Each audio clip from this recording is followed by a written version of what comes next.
भारत के इतिहास में ना कुछ नाम ऐसे हैं जो हिम्मत और बलिदान का दूसरा नाम बन जाते हैं। और उन्हीं में से एक नाम है झांसी की रानी लक्ष्मीबाई का।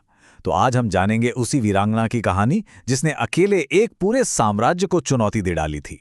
ये लाइनें मुझे लगता है हम सब ने कभी ना कभी सुनी ही हैं।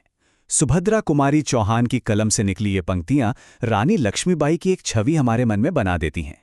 लेकिन सवाल यह है कि इस कविता और इन कहानियों के पीछे की असल इंसान कौन थी। चलिए आज परत दर परत उनकी कहानी को समझते हैं। तो कहानी की शुरुआत होती है उनके बचपन से।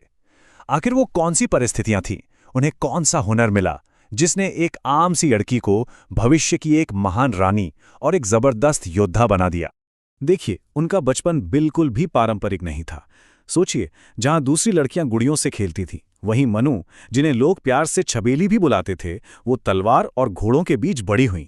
फिर उनका विवाह हुआ और वो बन गई झांसी की रानी। लेकिन कहानी में एक बड़ा मोड़ तब आया जब उनके पति का देहांत हो गया और उत्तराधिकार का एक ऐसा संकट खड़ा हुआ जिसने सब कुछ बदल कर रख दिया। पर वो सिर्फ एक योद्धा नहीं थी, बल्कि एक दूरदर्शी, एक इनोवेटर भी थी। आपको पता है, स्रोत बताते हैं कि शायद वो पहली भारतीय शासक थीं जिन्होंने बारूद बनाने की कोशिश की। एक ऐसी टेक्नोलॉजी जो उस समय भारत में बिल्कुल आम नहीं थी। ये बात उन्हें अपने समय के बाकी राजा महाराजाओं से एकदम अलग खड़ा करती है और उनकी रणनीतिक सोच को दिखाती है। लेकिन उनकी पहचान सिर्फ सैन्य कौशल तक ही सीमित नहीं थी। एक बहुत दिलचस्प किस्सा मिलता है जो उनकी गहरी धार्मिकता और परंपरा के प्रति सम्मान को दिखाता है। सोचिए जरा, एक तरफ वो महिला है जो तलवार चला रही है और दूसरी तरफ वही महिला एक विद्वान के सम्मान में खुद कुएं से पानी खींच रही है। ये दिखाता है कि उनके किरदार में शक्ति और विनम्रता का एक कितना अनोखा संतुलन। और फिर इतिहास में वो मोड़ आया जिसने उन्हें विद्रोह की आग में उतरने पर मजबूर कर दिया। वजह थी एक ब्रिटिश औपनिवेशिक नीति, एक ऐसा कानून जिसने उनके राज्य, उनकी पहचान और उनके बेटे के भविष्य सबको खतरे में डाल दिया था। तो इस पूरे टकराव की जड़ थी डॉक्ट्रिन ऑफ लैप्स, या जिसे हम व्यपगत का सिद्धांत भी कहते हैं। अब ये था क्या? सीधे शब्दों में कहें तो ये अंग्रेजों का बनाया एक नियम था कि भाई अगर किसी राजा का कोई पुरुष वारिस नहीं है तो उसका राज्य सीधा सीधा ब्रिटिश साम्राज्य का हिस्सा बन जाएगा।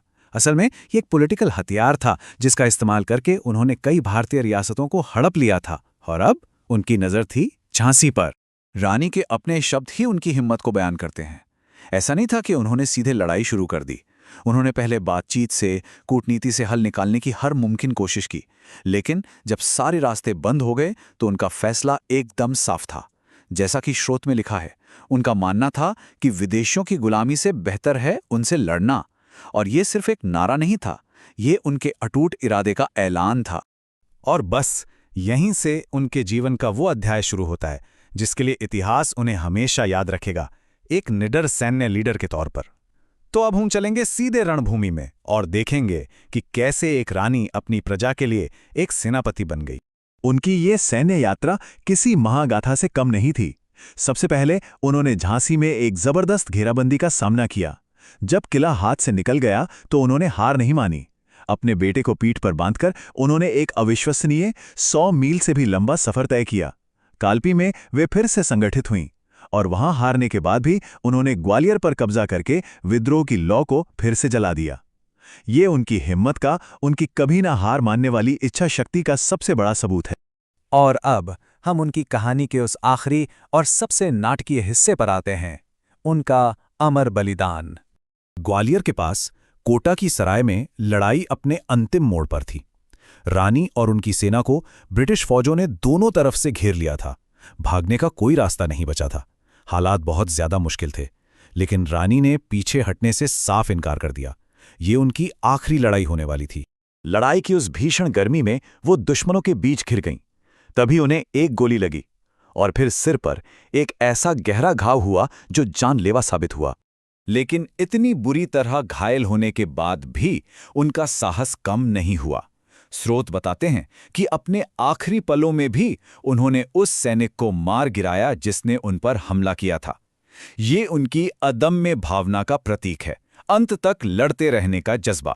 आखिर में उनके वफादार सैनिक उन्हें पास की एक कुटिया में ले गए। वहां स्रोत बताते हैं कि उनके मुख में गंगा जल डाला गया और उन्होंने ओम नमो भगवते वासुदेवाय कहते हुए अपने प्राण त्याग दिए।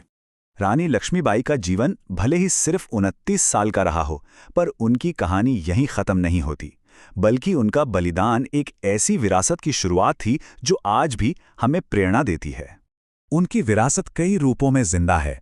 सुभद्रा कुमारी चौहान की कविता ने तो उनकी कहानी को हर भारतीय घर तक पहुंचा दिया, जिससे वो एक लोक नायिका बन गईं।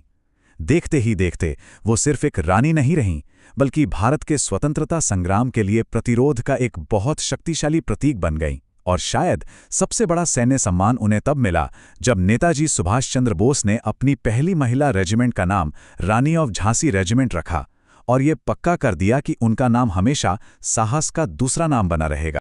तो हम इस सवाल के साथ अपनी बात खत्म करते हैं कि आखिर ऐसा क्या होता है जो किसी ऐतिहासिक व्यक्ति को सिर्फ इतिहास के पन्नों से निकालकर एक अमर किंवदंती बना देता है। रानी लक्ष्मीबाई के मामले में शायद ये सिर्फ साहस या बलिदान नहीं था, बल्कि ये वो विचार था कि जब अन्याय हो तो एक इंसान भी एक साम्राज्य के खिलाफ खड़ा हो सकता है। और ये विचार आज भी उतना ही शक्तिशाली है।